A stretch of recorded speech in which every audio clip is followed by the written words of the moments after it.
Assalamualaikum warahmatullahi wabarakatuh. Perkenalkan, kami dari kelompok 1, kelas E Pendidikan Guru Sekolah Dasar Fakultas Ilmu Pendidikan tahun 2020. Kami akan menjelaskan tentang konsep dasar apresiasi sastra. Adapun anggota kelompok 1 yaitu Fahrunisa Aulia, Zahra Safitri, Monica Sanchez, Diana Ayuningsih, dan Aisyah Nuraila Saridewi. Bahasan yang pertama adalah hakikat sastra.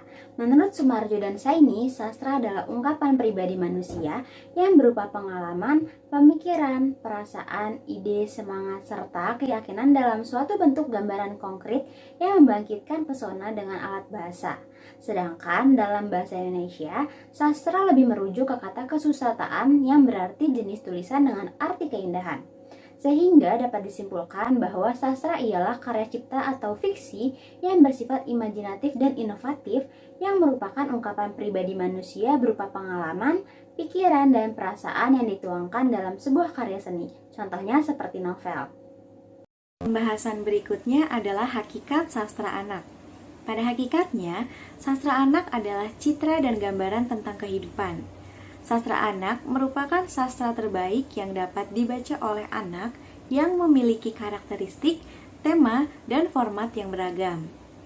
Sastra anak adalah sebuah karya yang ditulis berdasarkan sudut pandang anak yang dapat mencerminkan emosi, perasaan, pikiran, saraf sensori, maupun pengalaman anak dan dapat diekspresikan ke dalam bentuk-bentuk kebahasaan yang dapat dijangkau dan dipahami oleh pembaca anak-anak sesuai dengan perkembangan jiwanya. Apresiasi sastra dapat dikatakan sebagai dunia perjumpaan antara dunia manusia dan dunia kewacanaan literar. Selanjutnya, hal ini dimungkinkan dibangunnya dunia perjumpaan dan dunia percakapan. Sejalan dengan itu, pada kehadirannya sendiri, apresiasi sastra sesungguhnya mempunyai satu tujuan saja, yaitu membangun dunia perjumpaan yang memungkinkan adanya dunia perjamuan dan dunia percakapan, sehingga terselenggara perjamuan dan percakapan antara manusia pengapresiasi dan sastra yang diapresiasi. Di dalam perjamuan dan percakapan inilah, dunia kewacanaan literar yang mutatis mutandis, sastra bisa menawarkan, menyuguhkan, dan menghidangkan sesuatu kepada manusia pengapresiasi. Sebaliknya, manusia pengapresiasi boleh dan bisa menerima, mencicipi, dan memperoleh sesuatu itu. Sesuatu yang dimaksud di sini tidak-tidaknya dapat berupa 4 macam, yaitu yang pertama ada pengalaman, lalu yang kedua ada pengetahuan, lalu yang ketiga ada kesadaran, lalu yang terakhir ada hiburan. Selanjutnya ada materi tentang fungsi apresiasi sastra. Fungsi apresiasi sastra juga dapat digolongkan menjadi 4 macam, yaitu yang pertama fungsi experiential, yang kedua fungsi informasional, yang ketiga fungsi penyadaran, dan yang keempat fungsi rekreatif. Keempat fungsi ini akan saya ulas sebagai berikut. Yang pertama, fungsi experiential. Sastra tidak merawat dan memperjuangkan fakta, melainkan makna pengalaman manusia. Yang kedua, fungsi informasional. Hal ini berarti bahwa pengetahuan yang masih terbuka untuk dimaknai bukan pengetahuan diskursif yang harus dipahami. Yang ketiga, fungsi penyadaran. Si pengapresiasi diharapkan menyadari sesuatu, misalnya hakikat hidup, hakikat manusia, kewajiban hidup, tanggung jawab manusia, dan kebebasan hidup serta makna menjadi manusia. Dan yang terakhir, fungsi rekreatif, yaitu pengertian rekreatif di sini tidaklah fisikal atau empiris, tetapi batiniah dan sukmawi. Selanjutnya adalah bentuk-bentuk apresiasi sastra di sekolah dasar. Klasifikasi kegiatan apresiasi sastra berdasarkan tujuannya meliputi ketepatan apresiasi, kedalaman apresiasi, dan keluasan apresiasi. Yang pertama, ketepatan apresiasi, yaitu mendengarkan, membaca, interpretasi, mengundang pelaku seni, memahami, serta melatih keterampilan mempergunakan pengertian teknis. Yang kedua, kedalaman apresiasi, yaitu dalam hal ini guru berupaya agar siswa mengalami proses kegiatan intelektual, emosional, dan imajinatif yang seimbang dengan proses yang pernah dialami oleh sastrawan. Dan yang terakhir ada keluasan apresiasi, di mana guru mendorong dan mengarahkan perhatian pada hubungan antara sastra dengan kehidupan dan segala masalahnya.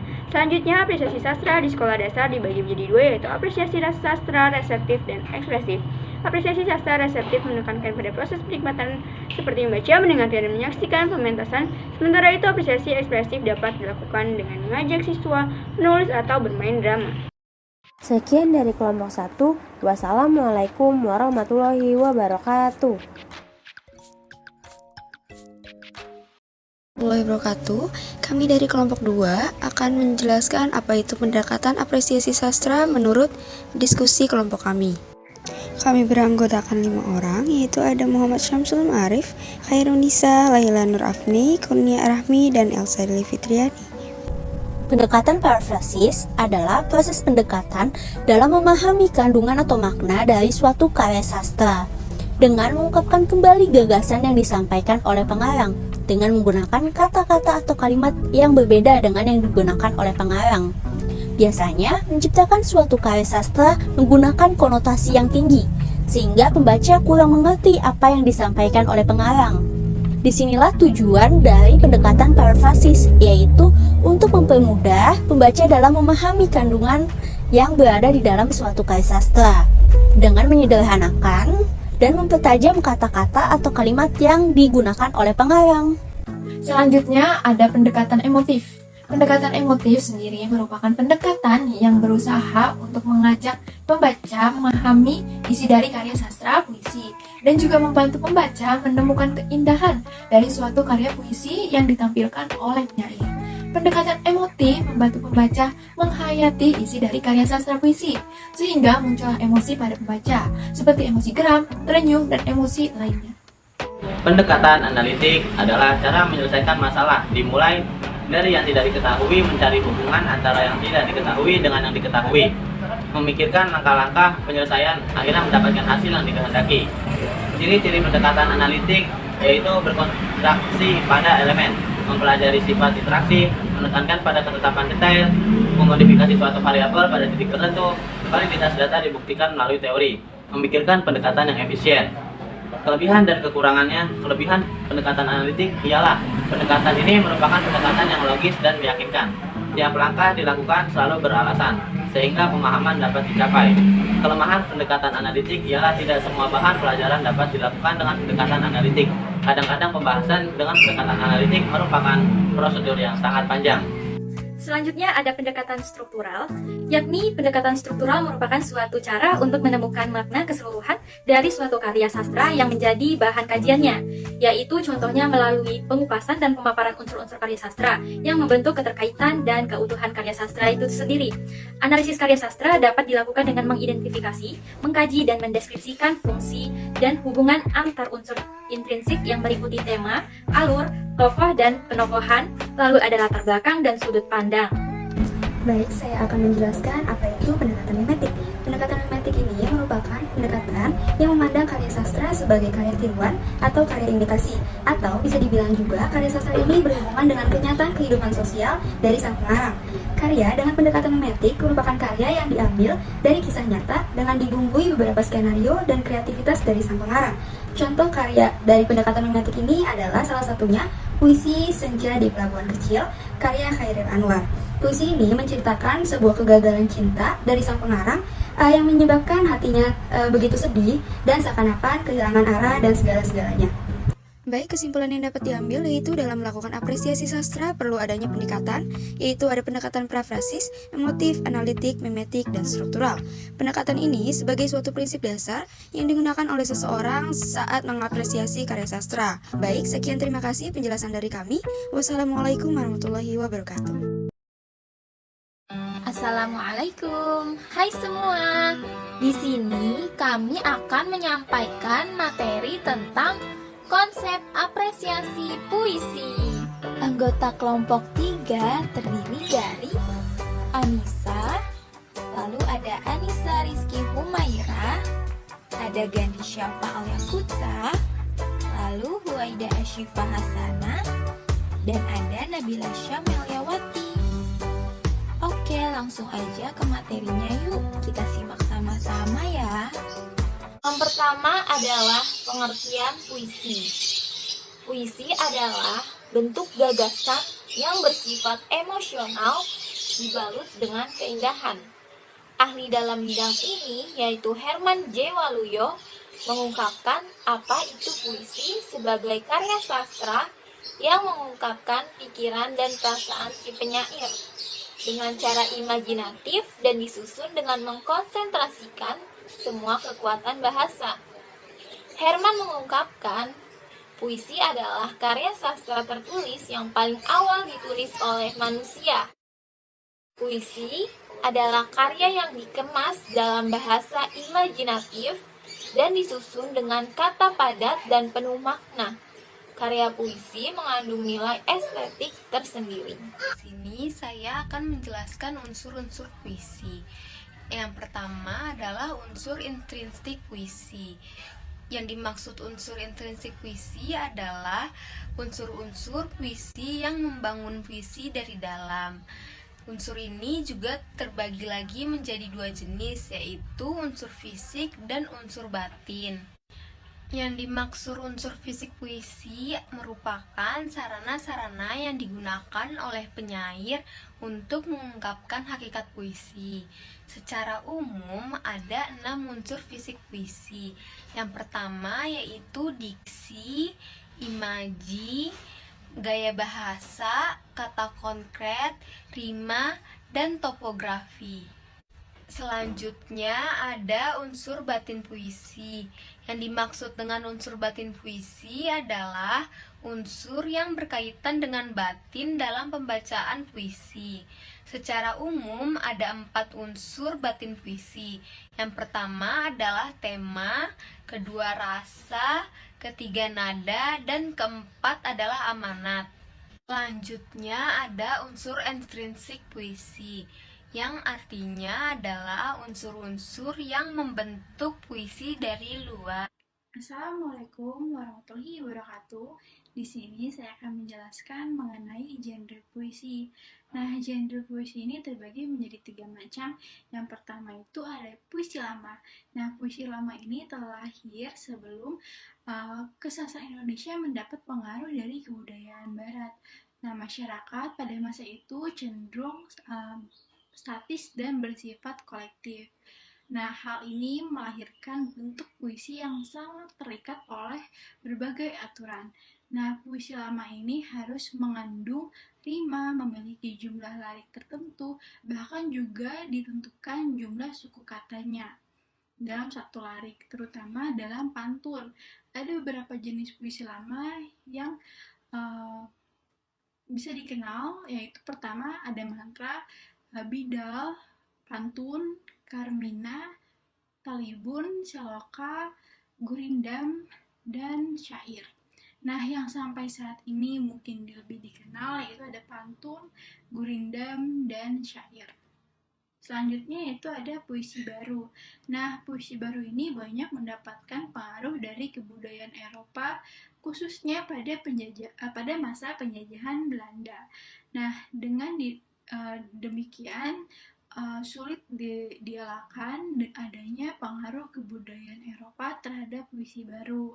Nah, masih terdapat persamaan antara bentuk puisi lama dengan bentuk puisi baru, yaitu masih terikat pada jumlah lirik dalam satu bait, namun jumlah suku kata dan kata setiap liriknya ini, jumlah bait serta rima sudah tidak lagi terikat oleh aturan yang ketat. Yang ketiga yaitu puisi modern. Nah, puisi modern ini bercirikan bentuk puisi yang bebas dari aturan. Nah, baik bentuk maupun aturan isinya. Nah, dalam puisi modern ini ada yang hanya memiliki beberapa kata atau bahkan terdiri atas satu kalimat saja. Nah, puisi modern ini memang lebih mementingkan isi dibandingkan bentuknya. Namun, bentuk fisik puisi atau tipografi yang dibuat secara khas oleh penyairnya itu digunakan untuk mendukung isi puisi. Sekian penjelasan dari saya. Terima kasih. Apresiasi puisi anak. Yang pertama ada materi pengertian apresiasi puisi. Waluyo pada tahun 2003 mengemukakan bahwa apresiasi puisi adalah berkaitan dengan kegiatan yang ada sangkut pautnya dengan puisi, yaitu mendengar atau membaca puisi dengan penghayatan yang sungguh-sungguh, menulis puisi, mendeklamasikan puisi, dan menulis resensi puisi. Kemampuan apresiasi puisi dapat pula disebut suatu keterampilan Seseorang mengimplementasikan hasil dari mengenal, memahami, dan menghayati, serta menilai puisi baik dari segi bentuk maupun unsur-unsur yang membangun puisi tersebut. Diperlukan langkah-langkah sebagai berikut untuk mengapresiasi puisi, terutama pada puisi yang tergolong sulit. Yang pertama, membaca puisi berulang kali. Yang kedua, melakukan pemenggalan. Yang ketiga, melakukan prafase. Yang keempat, menentukan makna kata atau kalimat yang ada konotatif jika ada dalam puisi. Lalu yang kelima, menceritakan kembali isi puisi dengan kata-kata sendiri dalam bentuk prosa. Lalu materi yang kedua, tingkatan apresiasi puisi. Apresiasi itu terjadi secara bertahap dari mulai tingkat rendah sampai tingkat tinggi. Pada tingkat permulaan atau rendah, masih terlibat perasaan pribadi. Sedangkan pada perkembangannya yang lebih tinggi, kemampuan intelektual mengatasi keterlibatan emosional itu. Khusus pembelajaran apresiasi puisi, Umar Jati dalam Anggrini dan C. D. Diem pada tahun 2004 menyatakan bahwa hasil yang ingin dicapai melalui pembelajaran puisi adalah agar siswa mampu memahami, menikmati, menghayati, dan menerapkan nilai-nilai kehidupan yang ada dalam puisi. Karena tujuan pembelajaran puisi adalah memperkaya pengalaman siswa dan menjadikan siswa lebih tanggap terhadap kejadian yang ada di sekelilingnya. Menurut Sumardi dan Zaidan pada tahun 2008, prosedur pengajaran apresiasi puisi melalui tahap-tahap, yaitu yang pertama, tahap penikmatan puisi, yang kedua tahap pemahaman puisi, dan yang ketiga tahap pengungkapan pengalaman puitis atau kemampuan ekspresi. Berikut ini contoh puisi yang berjudul Guruku yang Mulia. Alangkah mulianya seorang guru, begitu sabar mendidikku, menjelaskan berbagai ilmu, sehingga prestasi menghampiriku. Kelak, bila aku dewasa, aku pun ingin seperti dirinya. Begitu sayang kepada kami, mendidik dengan sepenuh hati. Terima kasih.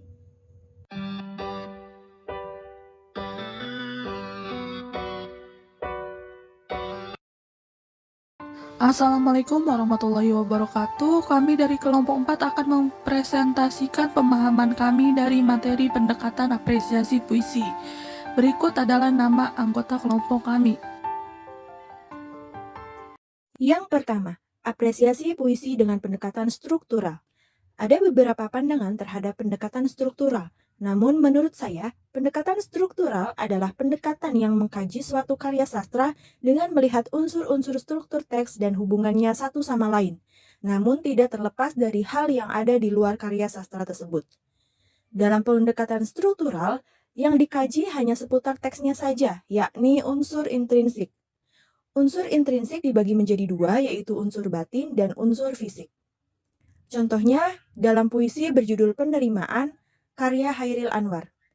Kalau kau mau kuterima kau kembali, dengan sepenuh hati aku masih tetap sendiri. Ku tahu kau bukan yang dulu lagi, bak kembang sari sudah terbagi. Jangan tunduk, tentang aku dengan berani. Kalau kau mau kuterima kau kembali, untukku sendiri tapi, sedang dengan cermin aku enggan kembali. Pada puisi Hairil Anwar yang berjudul Penerimaan ini dapat disimpulkan bahwa puisi ini mengandung unsur-unsur intrinsik, yaitu yang mengurai unsur batin berupa tema, rasa, nada, dan amanat. Selain itu, terdapat unsur fisik antara lain diksi, imaji, kata konkret, bahasa figuratif, dan rima. Dalam hal ini sangat kuat sehingga cocok dikaji dengan pendekatan struktural. Selanjutnya, apresiasi puisi dengan pendekatan semiotik. Pendekatan semiotik merupakan pendekatan dengan mengkaji suatu karya sastra berdasarkan dengan tanda-tandanya. Tanda-tanda itu merepresentasikan hal yang lain, bukan hal yang sebenarnya. Oleh karena itu, pendekatan semiotik di dalam puisi akan memperjelas makna yang selama ini menjadi tanda-tanda dalam ekspresi seorang penyair. Selanjutnya, unsur semiotik ada contoh karya di atas. Ikon di dalam puisi ini terdapat hanya satu ikon. Ikon tersebut terdapat pada baris puisi ketiga, pada bait kedua. Simbol. Simbol puisi berjudul Notabene, Aku Kangen ini memuat dua simbol. Simbol pertama terlihat pada baris ketiga, bait ke-1. Indeks. Indeks di dalam puisi ini ada 4 indeks. 1 di bait pertama dan 3 di bait kedua. Apresiasi puisi dengan pendekatan respons. Pendekatan respons merupakan salah satu pendekatan dalam apresiasi puisi yang membangun komunikasi antara pembaca dan karya sastra, khususnya puisi. Tujuannya untuk meningkatkan keterampilan pembaca dalam berinteraksi dengan sastra. Pada pendekatan ini, siswa bebas memberikan tanggapannya terhadap karya-karya puisi yang dibacanya. Contohnya, ketika saya membaca teks puisi yang berjudul Pada Suatu Hari Nanti karya almarhum Sapardi Djoko Damono. Respon saya setelah membaca puisi tersebut adalah puisinya menyeratkan bahwa sebuah karya itu akan abadi dan takkan pernah mati walaupun penulisnya sudah tiada. Lalu pemilihan diksinya terlihat sangat indah dan padu. Dan puisi tersebut memotivasi saya untuk menulis dan berkarya agar memiliki sesuatu yang dapat dikenang. Itulah contoh pendekatan respons yang bisa saya sampaikan. Pendekatan yang keempat yaitu apresiasi puisi dengan pendekatan moral dan psikologi. Pendekatan moral digunakan untuk menemukan nilai moral dari baik dan buruknya tingkah laku. Sedangkan pendekatan psikologi digunakan untuk menemukan nilai kejiwaan yang digali untuk memberikan pencerahan batin kepada pembaca. Contohnya puisi doa karya Hairil Anwar yang berbunyi, Tuhanku, dalam termangu, aku masih menyebut namamu. Biar susah sungguh mengingat kau penuh seluruh. Cahayamu panas suci, tinggal kerlip lilin di kebun sunyi. Tuhanku, aku hilang bentuk, remuk. Tuhanku, aku mengembara di negeri asing. Tuhanku, di pintumu aku mengetuk. Aku tak bisa berpaling.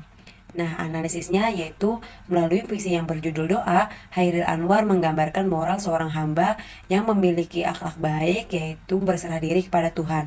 Selain itu, beliau menyampaikan kondisi mentalnya yang merasa sebagai manusia penuh dosa dengan lirik, Tuhanku, aku hilang bentuk remuk.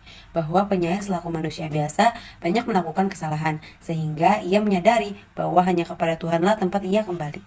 Sekian presentasi dari kelompok kami. Wassalamualaikum warahmatullahi wabarakatuh.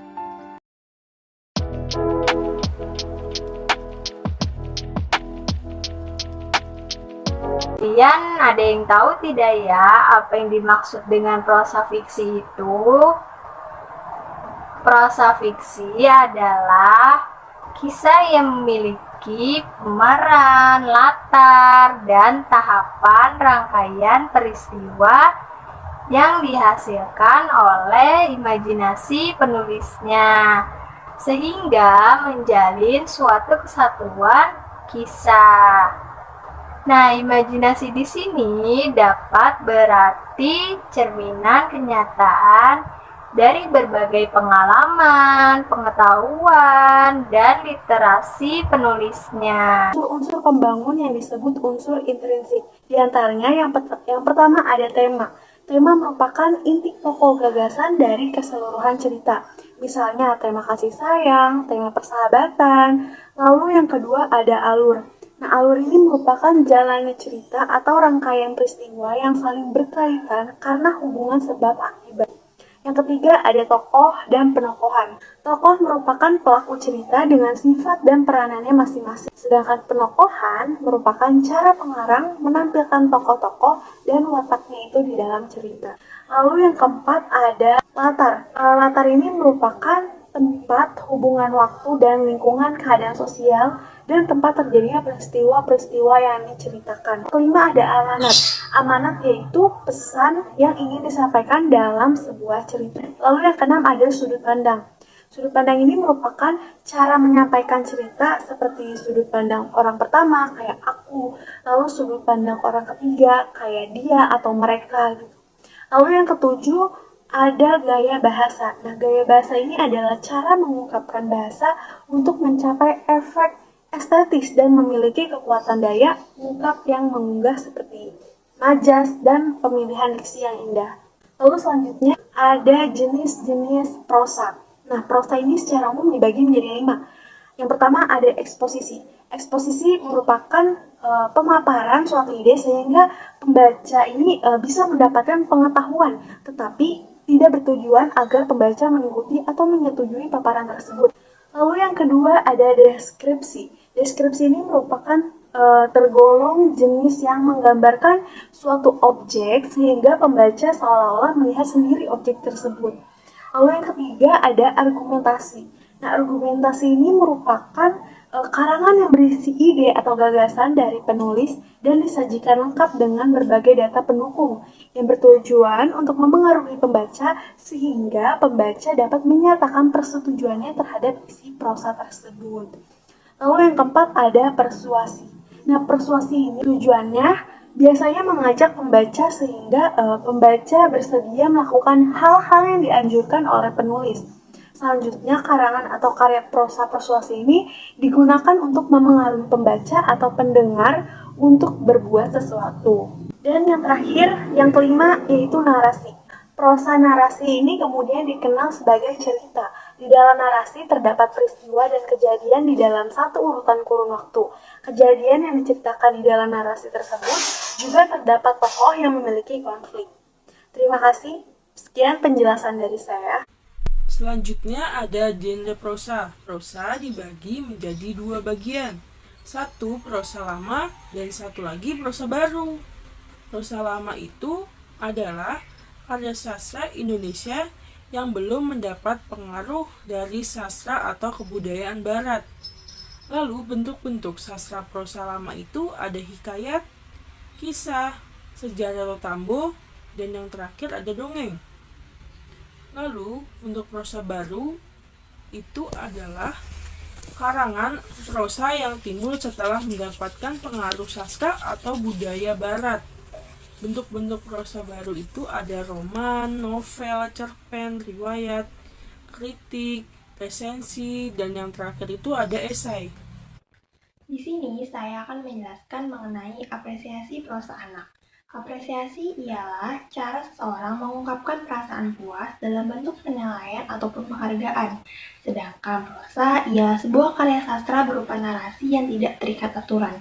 Sehingga apresiasi prosa anak adalah kegiatan memberikan penilaian dan penghargaan dengan menggali kemampuan anak terhadap prosa sehingga nantinya tercipta kemampuan dan kepekaan perasaan yang baik terhadap prosa bagi anak. Nah, selanjutnya yaitu ada kegiatan apresiasi prosa anak. Nah, kegiatan apresiasi prosa anak ini dibagi menjadi beberapa kegiatan. Nah, kegiatan yang pertama yaitu ada kegiatan apresiasi secara langsung.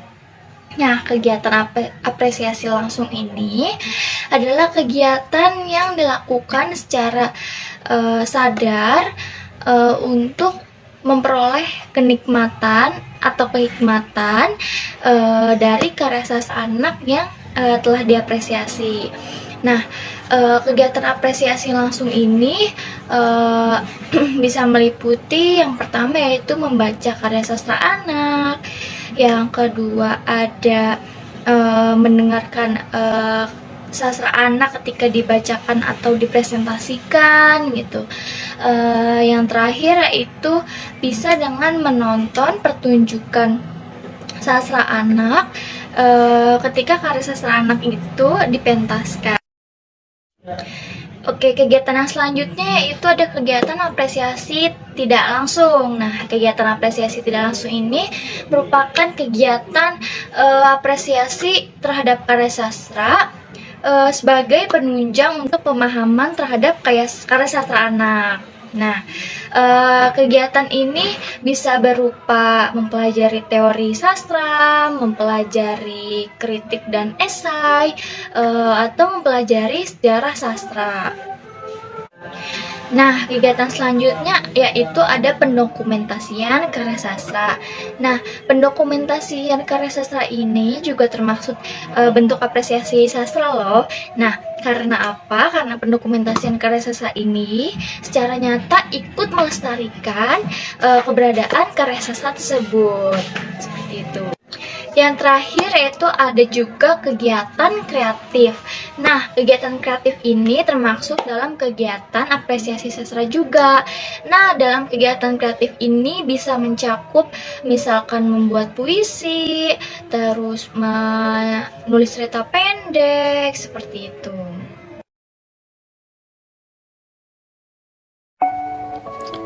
Assalamualaikum warahmatullahi wabarakatuh. Kami dari kelompok 6 kelas E PGSD angkatan 2020 akan membahas tentang pendekatan apresiasi prosa fiksi.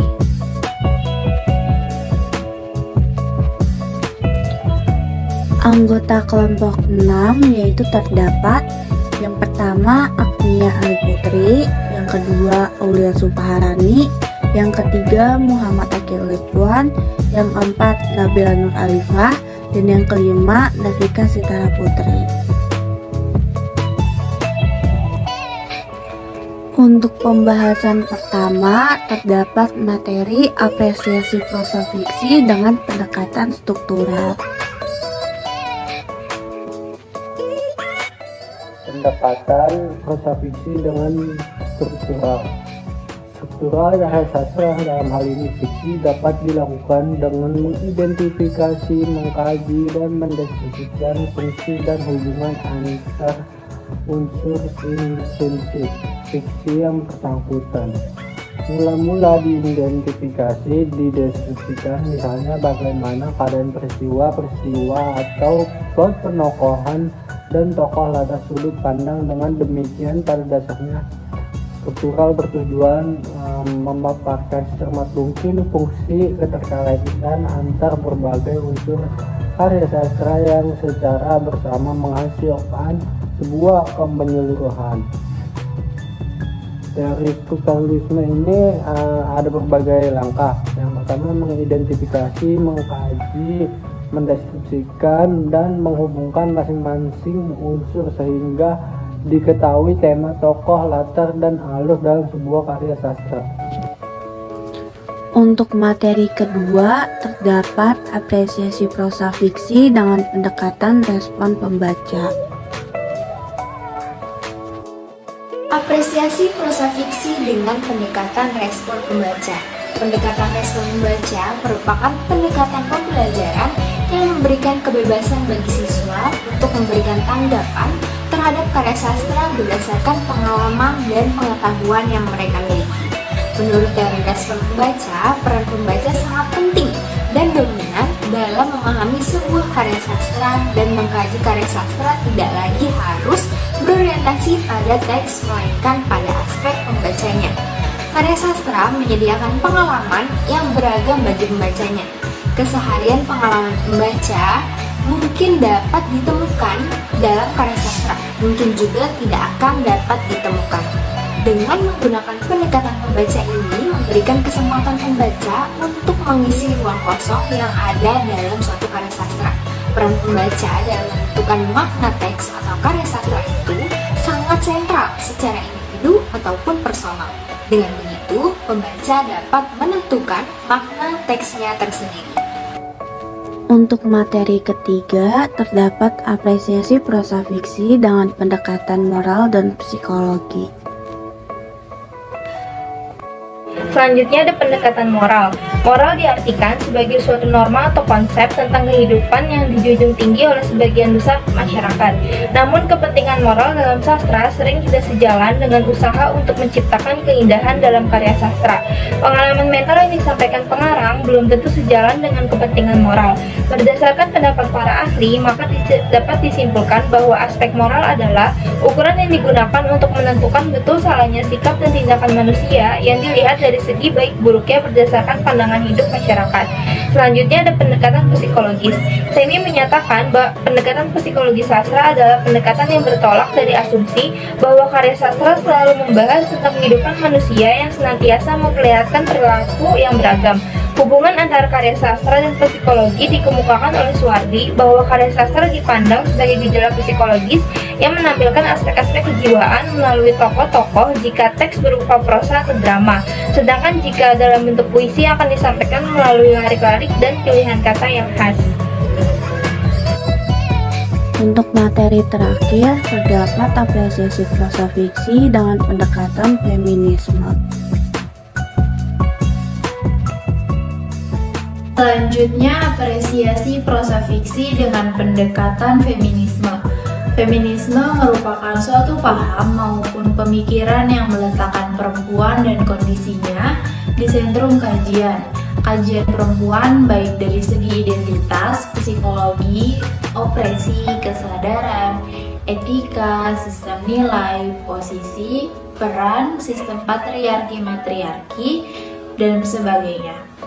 Dalam sebuah sastra, feminisme dapat digunakan sebagai pendekatan dalam kritik sastra. Bahwa kritik sastra feminis adalah sebuah kritik sastra yang memandang sastra dengan kesadaran khusus akan adanya jenis kelamin yang banyak berhubungan dengan budaya, sastra, dan kehidupan manusia. Sekian video pembahasan tentang pendekatan apresiasi prosa fiksi dari kelompok 6. Kurang lebihnya mohon maaf. Wassalamualaikum warahmatullahi wabarakatuh.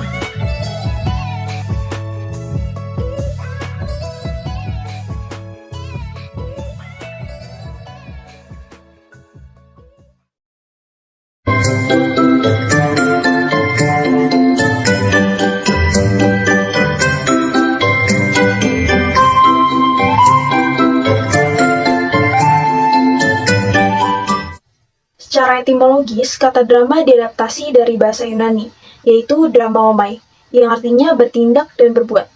Pendapat lain mengatakan pengertian drama adalah jenis karya sastra yang menggambarkan suatu kisah, watak, dan tingkah laku manusia melalui peran dan dialog yang ditampilkan di atas panggung dalam beberapa babak.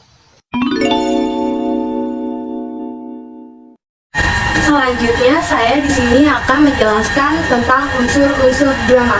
Unsur-unsur drama itu dibagi menjadi 9. Yang pertama itu ada tema, alur, tokoh, penokohan, dialog, latar, konflik, sudut pandang, dan amanat. Jenis-jenis drama.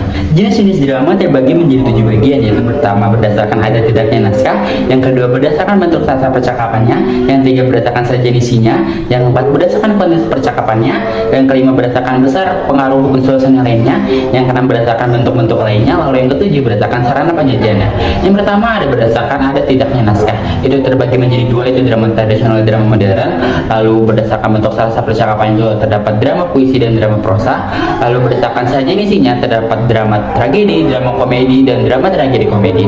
Lalu berdasarkan konteks percakapannya terbagi menjadi drama pantomim, drama mini kata, drama monolog, dan drama dialog. Lalu berdasarkan besar pengaruh unsur seni lainnya itu terdapat drama opera, drama senda tari, dan drama tablo. Lalu berdasarkan bentuk-bentuk lainnya itu terdapat drama absurd, drama baca, drama borjuis, drama burdes, drama domestik, drama liturgis, drama satu babak, dan drama rakyat. Lalu berdasarkan sarana penyajiannya itu terdapat drama panggung, drama radio, drama televisi, drama film, drama wayang, dan drama boneka. Drama anak. Nah, drama anak ini merupakan sebuah karya sastra yang bertujuan untuk menggambarkan sebuah kehidupan dan mengemukakan tikaan dan emosi lewat akuan dialog. Nah, secara umum, drama sendiri adalah teks yang bersifat dialog dan isinya itu menceritakan tentang sebuah alur. Nah, dalam sebuah drama itu terdapat komunikasi, situasi, dan action yang 3 hal tersebut akan menimbulkan perhatian dan ketegangan pada pendengar atau pada penontonnya. Selanjutnya adalah cara agar anak gemar bermain drama. Yang pertama adalah rekreasi. Kita harus menanamkan pada diri anak bahwa bermain drama itu adalah rekreasi. Misalnya jika sekolah berada di daerah persawahan, kita bisa mengajak anak bagaimana caranya menanam padi. Nah, pelatih drama harus mengajarkan terlebih dahulu, baru anak-anak disuruh menirukannya. Yang kedua adalah ekspresi. Ekspresi ini sangat penting dalam bagian drama. Nah, anak-anak ini mudah menerka dan memahami apa itu ekspresi dari orang-orang sekitarnya. Maka dari itu, kita sebagai pelatih harus mengajarkan cara membuat ekspresi wajah yang benar. Yang ketiga adalah dukungan. Dukungan itu sangat penting dalam proses belajar anak.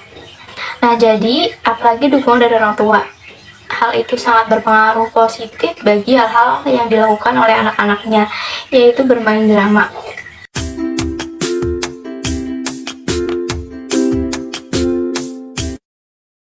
Assalamualaikum warahmatullahi wabarakatuh. Kami dari kelompok 8 akan menjelaskan materi mengenai apresiasi sastra drama.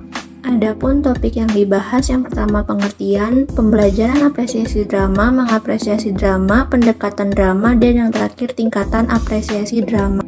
Kenalan dulu yuk sama kelompok 8. Yang pertama ada Aulia Zahra, ada Ega Komaleningsi, ada Mutiara Hanifa, ada Maria Tarigan, dan ada Talha Jasmine Nurul. Lanjut materi yang pertama. Pengertian apresiasi drama.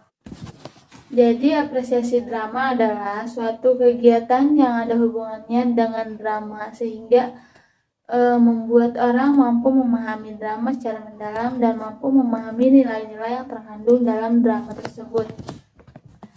Menurut Aminuddin, bahwa apresiasi mengandung makna pengenalan melalui perasaan atau kepekaan batin dan juga pengakuan terhadap nilai-nilai keindahan yang diungkapkan pengarang.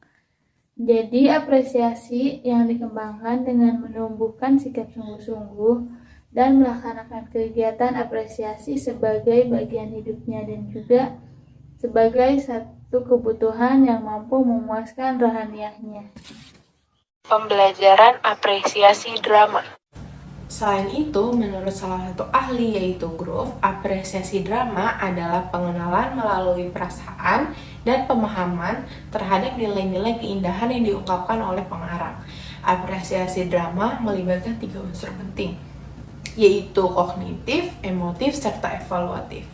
Apresiasi drama dapat dilakukan dengan memahami drama secara mendalam, merasakan cerita yang ditayangkan, serta mampu menyerap dan mengkaji nilai-nilai ekstrinsik maupun intrinsik yang terkandung dalam drama, serta menghargai drama sebagai seni dengan kelebihan dan kelemahannya dari naskah yang dibuat atau dari jalan main drama yang telah dipentaskan. Mengapresiasi drama. Drama sebagai karya sastra merupakan hal yang utama untuk didekati, dipahami, ditelaah, dan diapresiasi. Dari pengapresiasian naskah yang dilakukan akan diperoleh berbagai pengalaman. Seseorang dalam mengapresiasikan naskah drama memerlukan suatu proses. Proses ini membutuhkan seperangkat perlengkapan. Ini dibutuhkan bukan saja untuk memahami maksud dan pesan pengarang. Apresiasi sastra drama sebagai bentuk tersendiri yang bukan untuk tujuan pementasan atau teater. Sebagai karya sastra drama betul-betul dihadapi dalam keutuhan dan keseluruhan simbol-simbol bahasa yang ada dalam naskah. Ia tidak bisa dihilangkan atau ditambah. Pendekatan mengapresiasi. Menurut Hamidi, pendekatan tersebut dapat dilakukan dalam segi yang pertama pendekatan dari segi fungsi.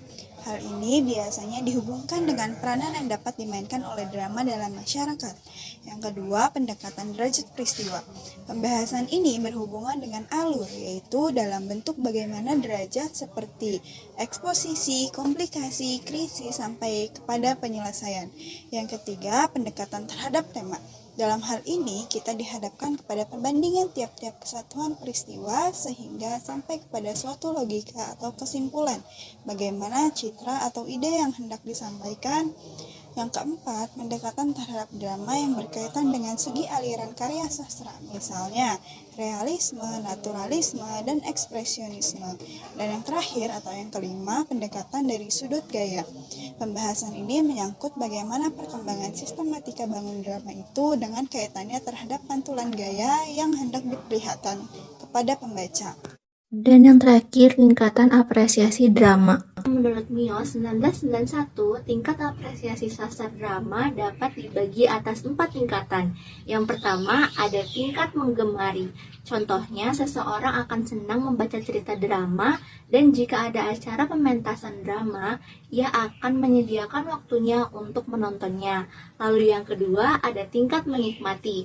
Contohnya, jika seseorang ikut merasakan kesedihan, kebahagiaan, perasaan terharu, bahkan sampai menangis karena terhanyut dalam peran yang dimainkan oleh tokoh dalam drama. Lalu yang ketiga, ada tingkat mereaksi. Sikap kritis terhadap drama.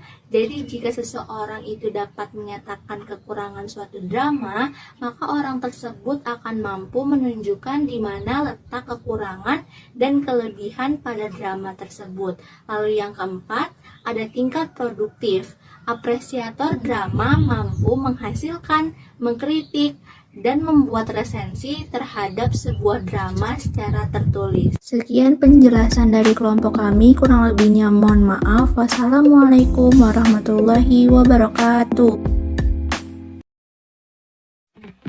Konsep pembelajaran apresiasi sastra anak SD. Apresiasi sastra sendiri adalah pemahaman dan juga penghargaan atas suatu hasil karya seni ataupun budaya. Di sini pembelajaran apresiasi sastra di sekolah dimaksudkan untuk mengembangkan kemampuan siswa dalam menikmati, memahami, dan juga memanfaatkan karya sastra dengan tujuan untuk mengembangkan kepribadian, memperluas wawasan kehidupan, serta meningkatkan pengetahuan dalam kemampuan berbahasa. Selanjutnya yaitu adalah unsur intrinsik dalam apresiasi sastra. Menurut Squire dan Taba dalam Aminuddin tahun 2004 bahwa apresiasi itu melibatkan 3 unsur intrinsik. Yang pertama itu adalah aspek kognitif. Aspek ini berkaitan dengan keterlibatan intelek pembaca dalam upaya memahami unsur-unsur kesastraan yang bersifat objektif, yaitu yang dapat berhubungan langsung dengan unsur-unsur secara internal yang terkandung dalam teks sastra tersebut. Kemudian yang kedua ada aspek evaluatif.